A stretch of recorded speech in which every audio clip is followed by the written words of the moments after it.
എത്ര വലിയ കടങ്ങളാണെങ്കിലും എത്ര വലിയ സങ്കടങ്ങളാണെങ്കിലും പ്രിയമുള്ള സഹോദരങ്ങളെ അത് മാറാനുള്ള ഒരു ദിക്റുണ്ട്. ഒരുപാട് കടം അനുഭവിച്ചറിഞ്ഞ ഒരുപാട് കടങ്ങൾ ഉണ്ടായിരുന്ന ആളുകൾ, ഞാൻ ഈ പറയാൻ പോകുന്ന ദിക്ർ നിങ്ങളൊന്ന് ചൊല്ലുമോ?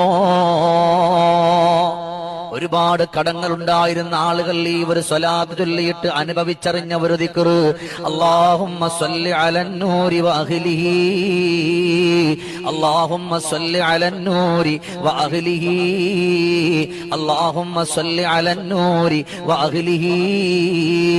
അത്ഭുതകരമായ ഈ ഒരു സ്വലാത്താണ് സ്വലാത്തുൽ ഫാത്തിമിയ. ഈ ഒരു സ്വലാത്ത് നിങ്ങളൊന്ന് ചൊല്ലിയിട്ട് റബ്ബിലേക്ക് നിങ്ങളൊന്ന് ദുആ ചെയ്താൽ എത്ര വലിയ കടമുണ്ടോ, എത്ര വലിയ സങ്കടമുണ്ടോ, എത്ര വലിയ വേദനയുണ്ടോ, ആ വേദനകളും കടങ്ങളൊക്കെ മാറാൻ ഇത് അത്ഭുതകരമായ ഒരു ദിക്റാണ്, അത്ഭുതകരമായ ഒരു സ്വലാത്താണ്.